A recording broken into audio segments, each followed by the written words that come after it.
2024 August 9 రాత్రి RG Kar medical college and హాస్పిటల్లో ఒక ట్రైనీ డాక్టర్ నైట్ షిఫ్ట్ వర్క్లో ఉంది. నెక్స్ట్ డే మార్నింగ్ ఎవరు ఊహించని పరిస్థితిలో ఆమె కనిపించింది. ఆ న్యూస్ బయటికి రావడంతో దేశమంతా ఒక్కసారిగా షాక్కి గురైంది. ప్రాణాలు కాపాడే డాక్టర్కే ఇలా ఎందుకు జరిగింది? ఆ రాత్రి నిజంగా ఏం జరిగింది? మొదట బయటకు వచ్చిన సమాచారం ఏమిటి? తర్వాత దర్యాప్తులో ఏం బయటపడింది? ఎందుకు దేశవ్యాప్తంగా డాక్టర్లు రోడ్డెక్కి నిరసనలు చేశారు? ఈ కేసు గురించి ఇంకా ఎందుకు అంత డిస్కషన్ జరుగుతుంది? ఈ డాక్యుమెంటరీలో సోషల్ మీడియాలో వచ్చిన రూమర్లు కాదు, ఎవరి ఊహాగానాలు కూడా కాదు, అధికారికంగా బయటకు వచ్చిన వివరాలు, దర్యాప్తు సమాచారం, కోర్టు రికార్డుల ఆధారంగా కోల్కతా డాక్టర్ కేసుని మొదటి నుంచి చివరి వరకు సింపుల్గా పూర్తి వివరాలతో తెలుసుకుందాం.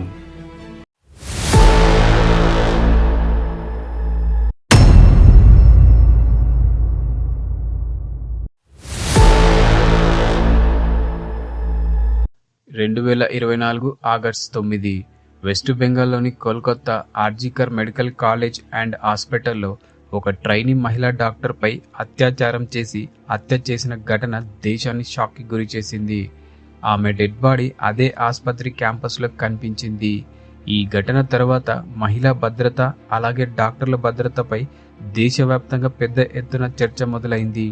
వేలాది మంది డాక్టర్లు, వైద్య విద్యార్థులు నిరసనలకు దిగారు.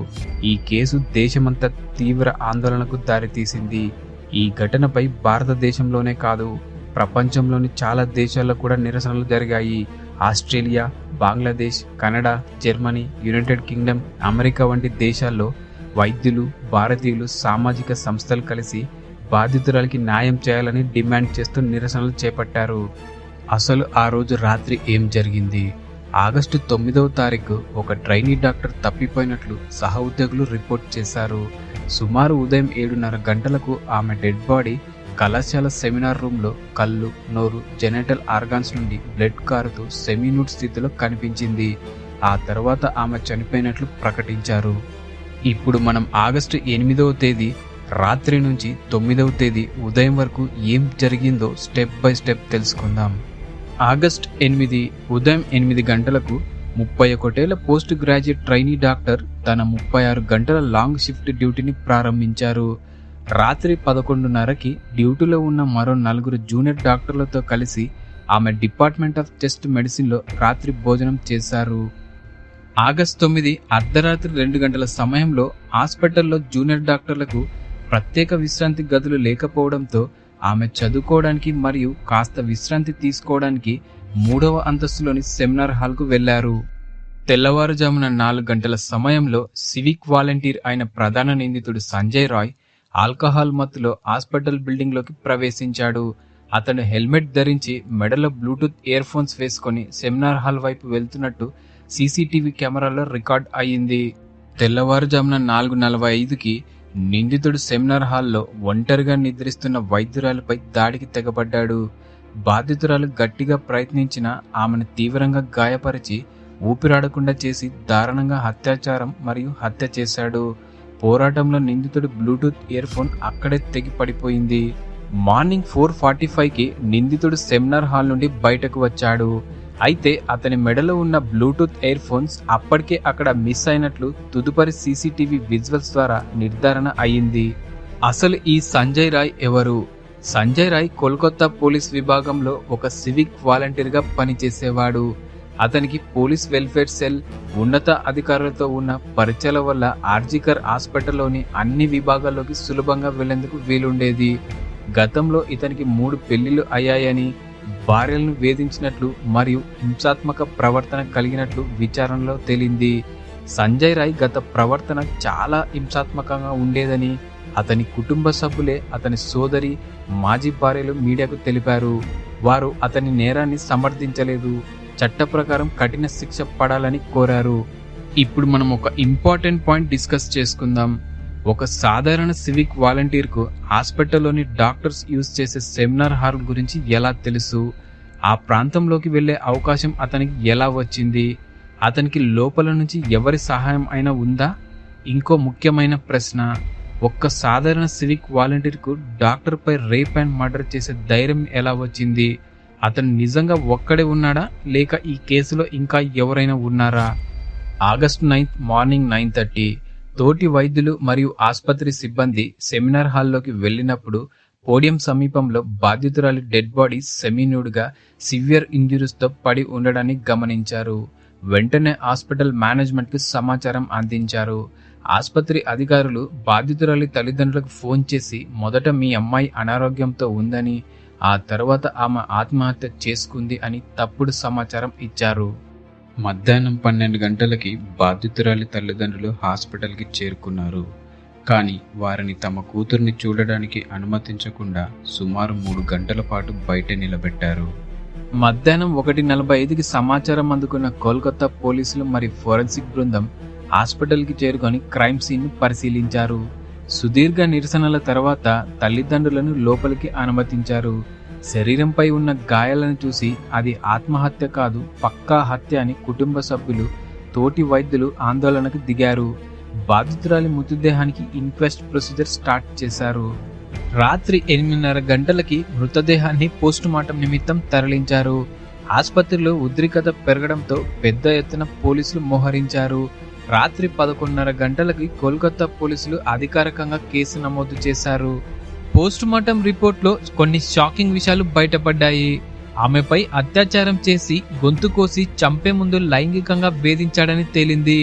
రిపోర్ట్స్లో ఆమె ప్రైవేట్ పార్ట్స్ మార్గము, పెదవులు, ఎడమ కాలు, కుడి చెయ్యి, ఉంగరపు వేలు, మెడ, ముఖంపై బలమైన గాయాలు సైతం గుర్తించారు. నిందితుడి చేతి గోళ్ల వల్ల మహిళ ముఖంపై గీతలు పడి ఉండవచ్చని రిపోర్ట్స్లో ఉంది. రిపోర్ట్స్ ప్రకారం ఆమె నోరు, గొంతుపై ఒత్తిడి విధించబడింది. ఆమె గొంతు కోసి చంపబడింది.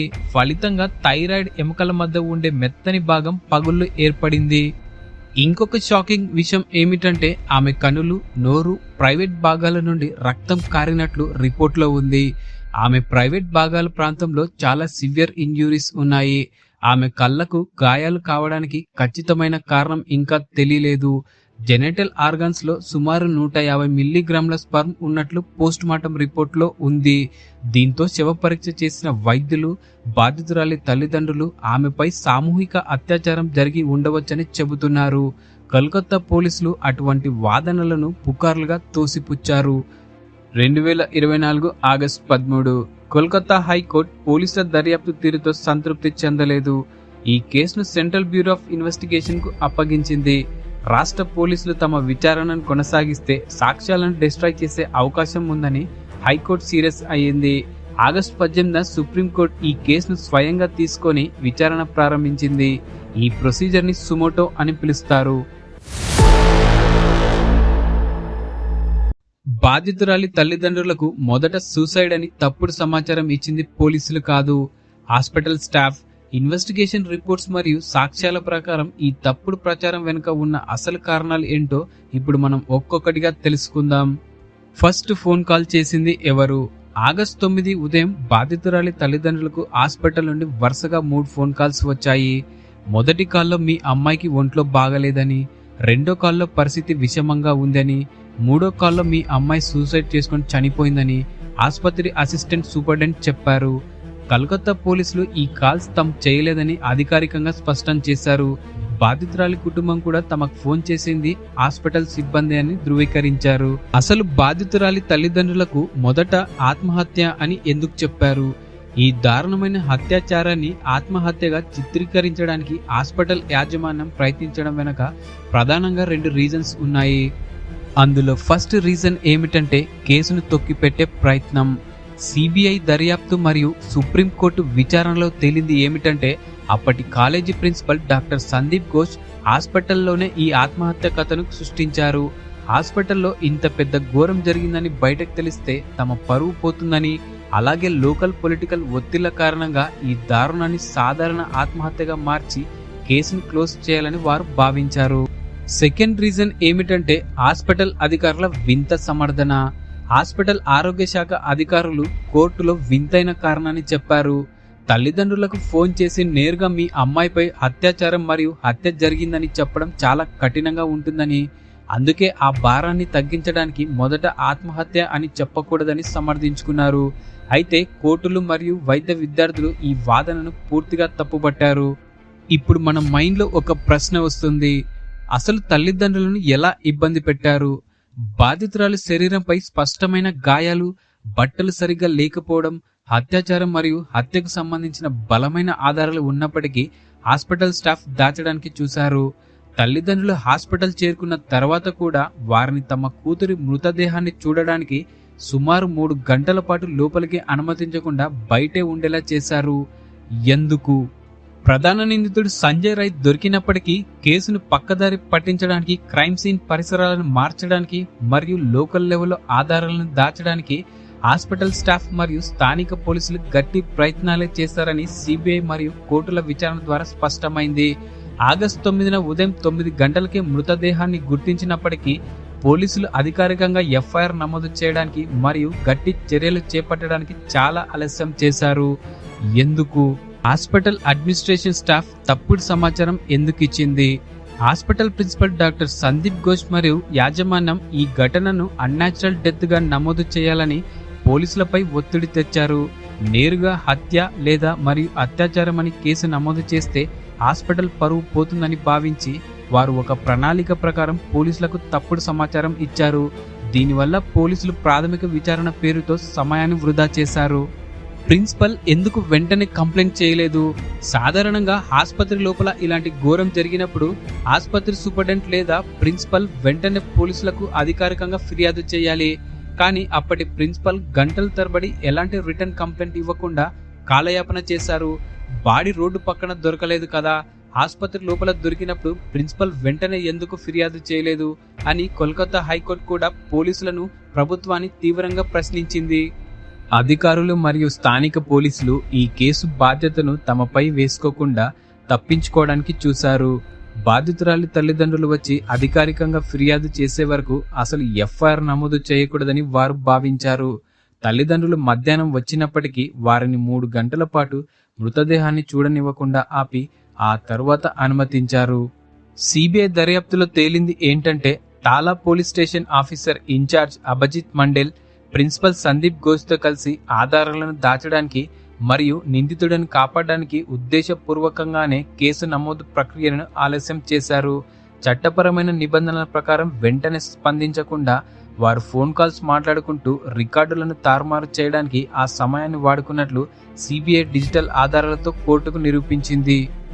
ఈ కేసులో హాస్పిటల్ మాజీ ప్రిన్సిపల్ డాక్టర్ సందీప్ ఘోష్ మరియు స్థానిక పోలీస్ అధికారి అభిజిత్ మండేల్ ఇద్దరు కలిసి ఈ విషయాన్ని దాచడానికి, తప్పుడు రికార్డులు సృష్టించడానికి ప్రయత్నించినట్లు రుజువు కావడంతో సిబిఐ వారిద్దరిని క్రిమినల్ కాన్స్పిరసీ మరియు ఆధారాలు తారుమారు కేసులో అరెస్టు చేసింది.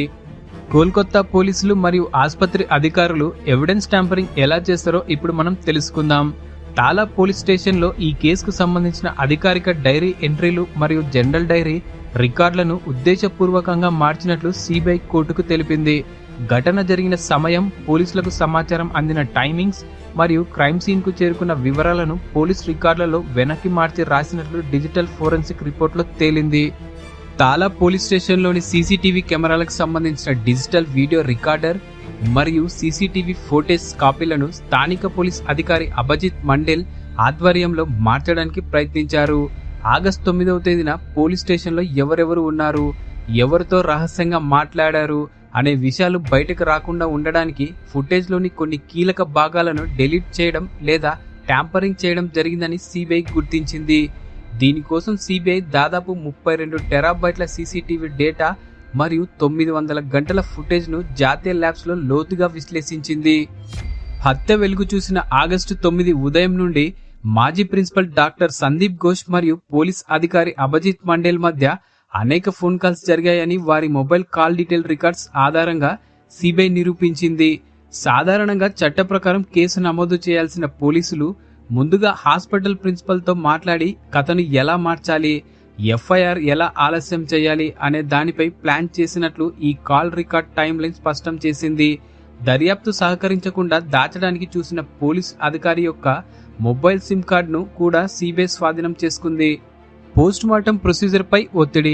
మృతదేహాన్ని పోస్టుమార్టంకి పంపే సమయంలో కానిస్టేబుల్ తీసుకెళ్లాల్సిన అధికారిక పోస్టుమార్టం చలాన్ పత్రాలు మాయమయ్యాయి. దీనిపై సుప్రీంకోర్టు సైతం బెంగాల్ ప్రభుత్వంపై తీవ్ర ఆగ్రహం వ్యక్తం చేసింది. ప్రిన్సిపల్ సందీప్ ఘోష్ తన అధికార బలంతో ఆసుపత్రిలోని ఫోరెన్సిక్ మరియు వైద్య సిబ్బందిపై ఒత్తిడి తెచ్చి శవ పరీక్ష ప్రొసీజర్ను తమకు అనుకూలంగా మార్చుకోవడానికి మరియు కొన్ని కీలక ఫోరెన్సిక్ శాంపుల్స్ పై ప్రభావం చూపడానికి ప్రయత్నించినట్లు ఆరోపణలు వచ్చాయి. కోల్కతా పోలీసులు మరియు హాస్పిటల్ యాజమాన్యం క్రైమ్ సీన్ ను మార్చడానికి మరియు ఆధారాలను రూపుమాపడానికి ప్రయత్నించారనే ఆరోపణలు నిజమని దర్యాప్తులో తేలింది. కోల్కతా పోలీసులు మరియు రాష్ట్ర ప్రభుత్వం ఈ ఆరోపణలను మొదట ఖండించినప్పటికీ కోర్టులు మరియు సిబిఐ విచారణలో ఆధారాలు తారుమారు మరియు తీవ్ర నిర్లక్ష్యం జరిగినట్లు స్పష్టమైంది. హాస్పిటల్లోని క్రైమ్ స్పాట్ ఎవిడెన్స్ డిస్ట్రాయ్ చేయడానికి ఏం చేశారు? అర్ధరాత్రి కూల్చివేతల వివాదం.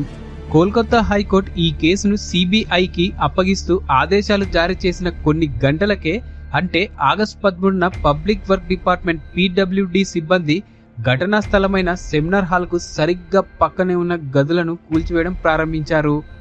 జూనియర్ డాక్టర్ల కోసం రెస్ట్ రూమ్లను నిర్మించడానికి ఈ పనులు చేస్తున్నామని, ప్రధాన సెమినార్ హాల్ సురక్షితంగానే ఉందని హాస్పిటల్ యాజమాన్యం వాదించింది. కానీ వాస్తవం ఏమిటంటే హత్య జరిగిన మరుసటి రోజే అంటే ఆగస్టు 10న అప్పటి college principal doctor Sandip Ghosh ఈ అత్యవసర కూల్చివేత నిర్మాణ పనులకు ఆర్డర్ ఇచ్చినట్లు లీక్ అయిన ఒక అధికారిక లేఖ ద్వారా బయటపడింది.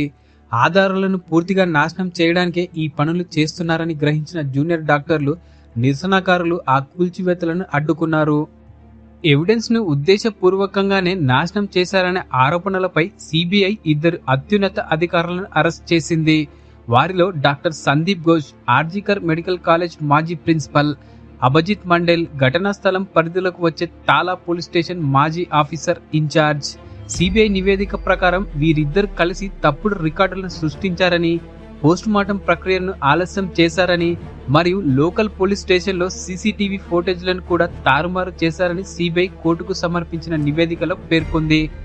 ఈ కేసును సుమోటోగా స్వీకరించిన భారత సుప్రీంకోర్టు కోల్కతా పోలీసులు మరియు వెస్ట్ బెంగాల్ ప్రభుత్వం వ్యవహరించిన తీరుపై తీవ్ర అసంతృప్తి వ్యక్తం చేసింది.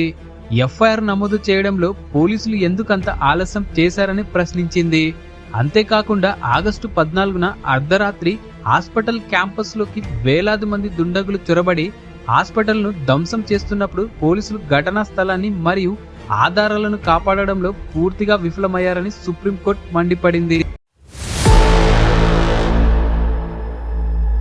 ప్రధాన నిందితుడు సంజయ్ రాయ్ దొరికినప్పటికీ కేసును పక్కదారి పట్టించడానికి, క్రైమ్ సీన్ పరిసరాలను మార్చడానికి మరియు లోకల్ లెవెల్లో ఆధారాలను దాచడానికి హాస్పిటల్ యాజమాన్యం మరియు స్థానిక పోలీసులు గట్టి ప్రయత్నాలే చేశారని సిబిఐ మరియు కోర్టుల విచారణ ద్వారా స్పష్టమైంది.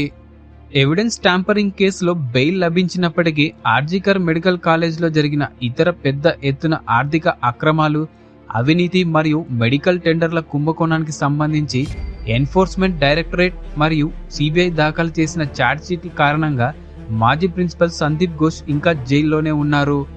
ఈ కేసులో ప్రధాన నిందితుడైన civic volunteer Sanjay Roy CBI బలమైన సైంటిఫిక్ డిఎన్ఏ మరియు సీసీటీవీ ఆధారాలను కోర్టుకు సమర్పించింది.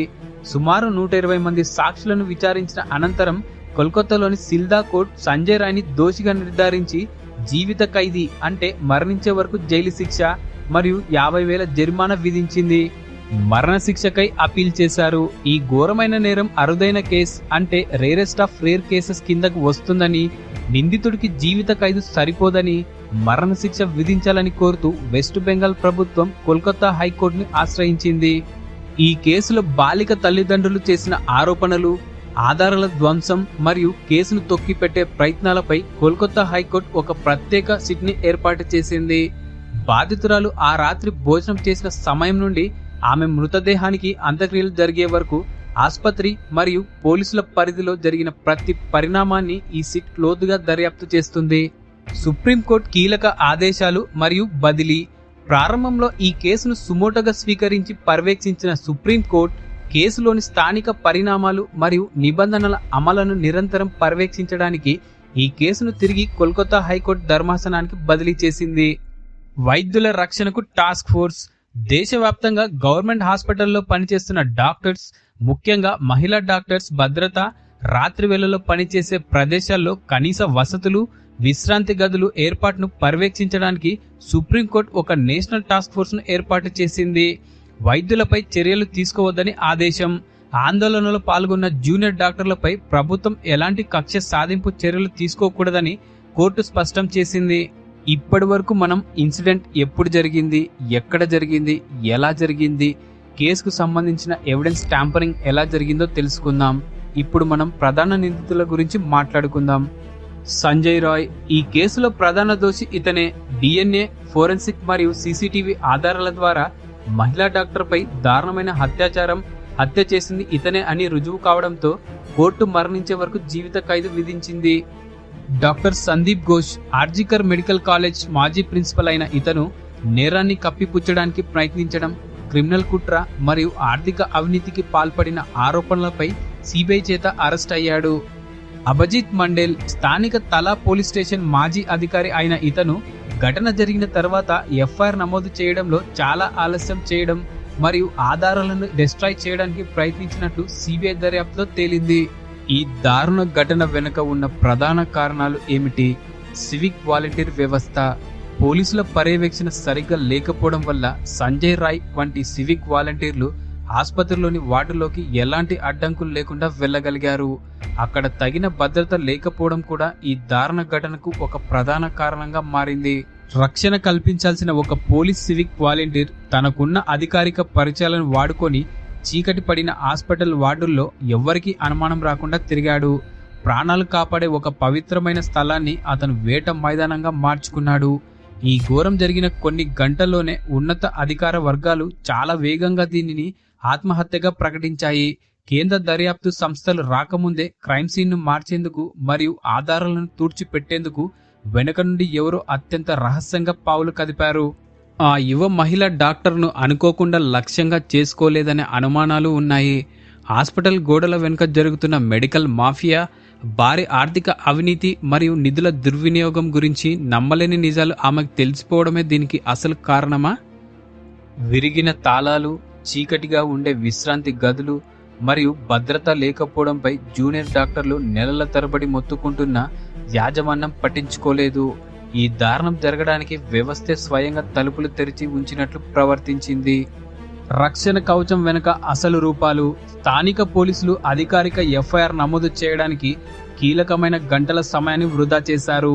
CCTVలో దొరికిపోయిన ఆ నిందితుడిని కాపాడడానికి వారు ప్రయత్నించారా, లేక తెర వెనుక ఉండి నడిపిస్తున్న అత్యంత శక్తివంతమైన వ్యక్తులను రక్షించడానికి ప్రయత్నించారా అనే ప్రశ్నలు ఉత్కంఠను రేకెత్తిస్తున్నాయి. ఇప్పటి వరకు ఈ కేసు గురించి పూర్తి వివరాలు తెలుసుకున్నాం. ఈ కేసు కేవలం ఒక నేరం కథ కాదు. భద్రత, బాధ్యత, పారదర్శకత ఎంత ముఖ్యమో గుర్తు చేసిన ఘటన. నిజాలు బయటకు రావడానికి సమయం పట్టవచ్చు, కానీ నిజం కోసం చేసే ప్రయత్నం మాత్రం ఆగకూడదు. మేరా భారత్ మహాన్. జై హింద్.